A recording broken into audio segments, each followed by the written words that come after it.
হুম, বসো। কি নাম তোমার? সোহিনী মোদক। সোহিনী মোদক। সোহিনী কোথা থেকে আসছো? আমি আসছি নদিয়া জেলার কৃষ্ণনগর ব্লকের দিগনগর গ্রাম থেকে। কোন বিশ্ববিদ্যালয় তোমার? আমার কল্যাণী বিশ্ববিদ্যালয়। রেগুলারে? হ্যাঁ। কি তোমার স্পেশাল পেপার ছিল? রবীন্দ্র সাহিত্য। রবীন্দ্র সাহিত্য। তুমি আমাদের কি পড়াবে? আমি আজ জয় গোস্বামীর অস্ত্রের বিরুদ্ধে গান পড়াবো। আচ্ছা, যাও। ওটা কত বোধহয় শ্রেণী? 12 এ আছে না? অস্ত্রের বিরুদ্ধে গানটা 12 এ আছে। না না না, তাহলে দশম শ্রেণী ক্লাস টেনে 10। আছে। আচ্ছা, আচ্ছা আচ্ছা তুমি শ্রেণী তারিখ লিখতে হবে না, আচ্ছা তুমি বিষয় লেখো যেটা তুমি আচ্ছা পড়াতে চাও। আচ্ছা। আচ্ছা, এখানে কিছু শিক্ষার্থী বসে আছে, সেটা কল্পনা করে নিয়ে আমি আমার আজকের পড়ানো শুরু করছি। আচ্ছা, তোমাদের প্রত্যেকের আশা করি মনে আছে, গতকালকে আমি জয় গোস্বামী সম্পর্কে আলোচনা করেছিলাম। তো আজকে আমি জয় গোস্বামীর লেখা কবিতা অস্ত্রের বিরুদ্ধে গান, এই কবিতাটি তোমাদেরকে পড়াবো। অস্ত্রের বিরুদ্ধে গান, ঠিক আছে। এই যে অস্ত্রের বিরুদ্ধে গান, এই কবিতাটি যে কাব্যগ্রন্থের অন্তর্গত, তার নাম হলো পাতার পোশাক। কবিতার শুরুতেই কবি প্রথম যে লাইনটি বলেছেন, অস্ত্র ফেলো, অস্ত্র রাখো পায়ে।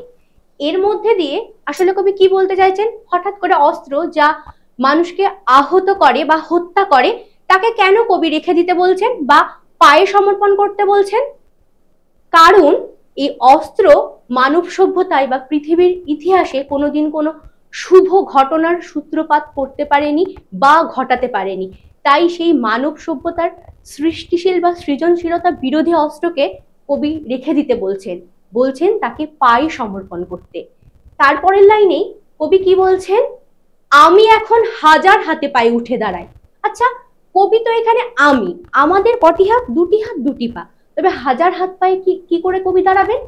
হাজার হাত পায়ে বলতে কবি বোঝাতে চেয়েছেন আমি, আমার মধ্যে যে শুভ চেতনা আছে, যে মানব সভ্যতার পক্ষপাতে যে ভালো কিছুকে আমি করতে চাই, তার সেই সমস্ত শুভ বুদ্ধি, শুভ চেতনা মিলিত হয়ে আমি, যার যে সে আমি তৈরি হয়েছে, যা অজস্র অজস্র হাত এবং অজস্র পাকে সৃষ্টি করেছে, যা দিয়ে আমরা যে কোনো অস্ত্রের মতো হিংস্র কার্যকলাপ বা মানব সভ্যতার বিরোধী কার্যক্রমকে আমরা রোধ করে দিতে পারি। তাই কবি বলছেন আমি এখন হাজার হাতে পায়ে উঠে দাঁড়াই, হাত নাড়িয়ে বুলেট তাড়াই। বুলেট বলতে আমরা বন্দুকে যে গুলি ব্যবহার করি, যা দিয়ে কাউকে ঘায়েল বা নিহত করা বেশ, হয়। সোহিনী বসো। ঠিক হয়েছে, ভালোই বলেছো। গলাটাও ভালো শোনা গেছে। কণ্ঠস্বরটা ভালো। না, সিরিয়াস। সোহিনী, তুমি কি এটা পাতার পোশাক কত সালে লেখা জানো? প্রকাশ হয়েছে 1997 সালে। মানে তখনকার ক্ষেত্রে, তারপরে এতটা সময় আমরা পেরিয়ে এসেছি, প্রায় 30 বছর, তারপরেও এই কবিতা কি প্রাসঙ্গিক বলে তোমার মনে হয়? অবশ্যই প্রাসঙ্গিক। সাম্প্রতিককালে আমরা যদি লক্ষ্য করি, আমরা অনেক যুদ্ধের ঘটনা দেখছি, যা অবশ্যই মানব সভ্যতাকে আরো বেড়ে গেছে যুদ্ধ। একদম ধ্বংসের দিকেই নিয়ে যাচ্ছে। যুদ্ধ কখনো সৃষ্টি করতে পারে না, মানব সভ্যতার ভালো দিককে উন্মোচিত করতে পারে না। যুদ্ধ সবসময় ধ্বংসই আর করে। জয় গোস্বামীর আর কোনো কবিতা তুমি পড়েছো? জয় গোস্বামীর মেঘবালিকা, কিন্তু মেঘ বালিকাটা আমি পড়েছি, এখন আমার একটু মনে পড়ছে না। ঠিক আছে, তোমাকে বলতে হবে না। তোমার স্পেশাল পেপার কি ছিল? রবীন্দ্র সাহিত্য। বললে তুমি রবীন্দ্রনাথের কিছু একটা বলো যেটা তোমার ভালো লাগার বিষয়। কবিতা ভালো লাগে, একটা কবিতা বলবো। বলো। নির্ঝরের স্বপ্নভঙ্গ বলবো। আজি প্রভাতে রবির কর, কেমনে পশিল প্রাণীর পর, কেমনে পশিল গুহার আধারে, প্রভাত পাখির বেশ, গান। ঠিক আছে। কোনো জায়গায় তুমি শেখো কবিতা? ম্যাডাম, এখন আমি আর শিখি না, কিন্তু আমি বিগত সময়ে আমি অনেকদিন শিখেছিলাম। তো এইটাই। আবৃত্তি শিখেছি, এটা ভালো। খুবই তুমি ভালো। কিছু বলো। আচ্ছা, তোমাকে যদি বলা হয় যে ধরো আমরা এই যে গ্লাসে জল খাচ্ছি, কেউ কেউ বলে গেলাসটা দে, গ্লাস থেকে গেলাস, ব্যাকরণের কোন নিয়মটা এখানে, মানে এই পরিবর্তনটা কোন ব্যাকরণের কোন সূত্রে পড়ে? গ্লাস গ্লাস থেকে থেকে গেলাস। গেলাস।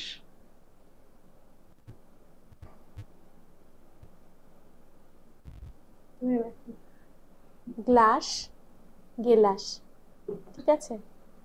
একটা সংযুক্ত ব্যঞ্জন বর্ণ আছে তো, গয় লয় গ্লাস, ভেঙে গেল, কে এসে ভেঙে দিচ্ছে? গ আর লকে ভেঙে দিল কে?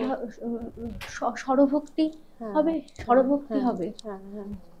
ঠিক আছে, ভয় পাওয়ার কিছু নেই। ক্লাসরুমে বেঞ্চটাকে আমরা অনেক সময় বলি বেঞ্চের ওপর দাঁড়া, হ্যাঁ, এটাকে তুমি কিসের উদাহরণ বলবে? অন্তঃসরাগম।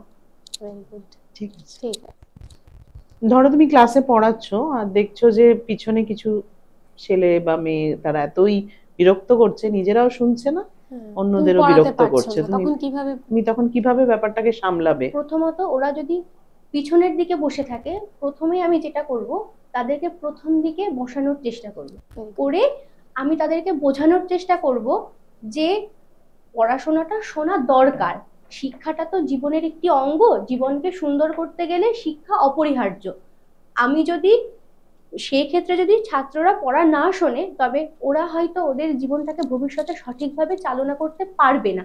সেক্ষেত্রে দাঁড়িয়ে ক্লাসরুমের মধ্যে পড়াশোনাটা অবশ্যই প্রয়োজন, আমি এভাবেই তাদেরকে বোঝানোর চেষ্টা করব।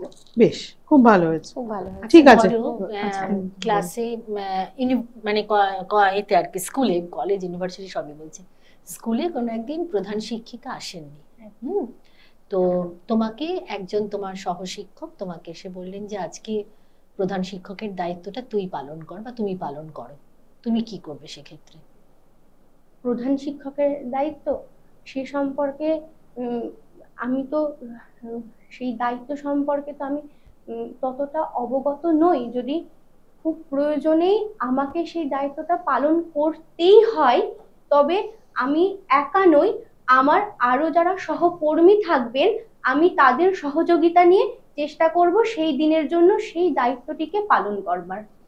বেশ, ঠিক আসলে প্রধান শিক্ষকের দায়িত্ব তুমি নিজে নিতে পারবে না, পারবে না, মানে তোমাকে তোমাকে কাউকে, বলতে হ্যাঁ, হবে যে আমাকে তাহলে ঊর্ধ্বতন কর্তৃপক্ষের সঙ্গে কথা বলতে হবে। মানে কেউ যদি তোমায় কখনোই। এসে বলে আজকে চালিয়ে দাও, সেটা তুমি বলবে যে সেটা তো হবে না, সেটা কর্তৃপক্ষের অনুমতি নিয়ে সেটা করতে প্রধান হবে, শিক্ষক হিসেবে পারবো না, ঠিক আছে আজকের দিনটা আমরা সবাই সবাই কাজ মিলে করবো। চালিয়ে দেবো। হ্যাঁ, সেটা এমনি খুব ভালো হয়েছে। ভালো, সোহিনী খুবই ভালো, খুব ভালো, খুবই ভালো বডি হয়েছে। ল্যাঙ্গুয়েজ, বলানো, পড়ানো সবটাই, ওকে খুব একটা রেকটিফিকেশনের দরকার ভালোই নেই, হবে। হ্যাঁ, ভালোই খুবই হবে ভালো ওর। হবে। তবে নার্ভাস হও না, ঠিক আছে? একটু নার্ভাস একটু নার্ভাস হয়ে যাচ্ছিল প্রথমে লিখতে গিয়ে, হ্যাঁ, হাতটা কেঁপে যাচ্ছিল, বা সব এখনো ভালো, বাচন হঠাৎ ভঙ্গি। করে একটুখানি হাতটা ইয়ে হলো, সেটা করবে না, তুমি যথেষ্ট ভালো। যথেষ্ট যথেষ্ট ভালো, সেটাই ভালো, তুমি প্রকাশ এটাই করবে। তোমাকে প্র্যাকটিস হ্যাঁ, করে যেতে এবার হবে। পৃথিবীর সবকিছু সবাই জানবে এটা কিন্তু ইন্টারভিউ নয়। ইন্টারভিউ সেটাই যে তুমি কিভাবে বিষয়গুলোকে বলছো, কিভাবে হ্যান্ডেল করছো। কোনো একটা তুমি ভালো। নাই জানতে পারো, তাতে কিচ্ছুই আসবে যাবে না। আর ঢোকার খুব ভালো। সময় ওই নমস্কারটা করা হয়নি, হ্যাঁ ওইটা করে দেবে। ঠিক আছে, খুব ভালো, আত্মবিশ্বাস ভালো, হ্যাঁ, খুব ভালো। খুব ভালো। তখন শুরুতে ওর গলাটা একদম শুনতে পাইনি বলে আমাদের একটা কেমন লাগছিল যে, আসলে আমি কি বলবো, আমি তখন আমি বুঝতে পারছিলাম না আমি কি বলেছি। আমি না ঠিক আছে, যাই হোক, ওটা আমরা খুব ভালো আগে হয়েছে। করেছি যাতে তোমাদের এখন, একটুখানি হ্যাঁ, এখন খুব ভালো। কনফিডেন্স, খুব আত্মবিশ্বাস ভালো, তুমি বাড়ে, এটা চালিয়ে কনফিডেন্স। যাও। তুমি খুব এটা ভালো চালিয়ে হয়েছে, যাও। খুব ভালো, সবটা মিলিয়ে খুব ভালো, স্যাটিসফ্যাক্টরি। ঠিক আছে, ঠিক আছে। আর একটা তৈরি করে যাবে পাঠ, হ্যাঁ, কেমন? আরেকটা এক্সট্রা তৈরি করে রাখবে। কেউ যদি বলেন যে না এটা আমরা শুনতে চাইছি না, আরেকটা জয় গোস্বামী ছাড়া আর কি তুমি কোনো কিছু রেডি করেছো, তাহলে একটা কোনো টেক্সট, অন্য গদ্য বা প্রবন্ধ বা অন্য কিছু, বা ব্যাকরণের ব্যাকরণের তুমি কিছু, তাও ভাবতে পারো। ভাবতেই হবে বলছি না, তোমার মানে তোমার তোমার একটা নিজের দখল সেফ, আছে কিনা। হ্যাঁ, সেফ থাকার জন্য অনেকেই হয়তো ইন্টারভিউ বোর্ডে তোমাকে বলতে পারেন যে এটা ছাড়া আর কি কিছু আছে, তখন যাতে তুমি অপ্রস্তুত না হয়ে পড়ো, সেই জন্য আমরা এটা সোহিনী চরিত্রটা রবীন্দ্রনাথের কোনো ল্যাবরেটরি। পড়েছো। হ্যাঁ, ঠিক আছে, কত সালে ল্যাবরেটরি? মানে সালটা ওই ওইটা ছোট ছোট একটু, হ্যাঁ, জায়গাগুলো একটু বা দেখে কোন নেবে। পত্রিকায় প্রকাশিত, পত্রিকাটা বলো। শারদীয় আনন্দবাজার। ঠিক আছে, বেশ, ভেরি গুড, শালটা দেখে নিও। ঠিক আছে, এসো, ঠিক আছে, ভালো হয়েছে ওর। ভালো হয়েছে। নমস্কার, ধন্যবাদ। হুম হুম হুম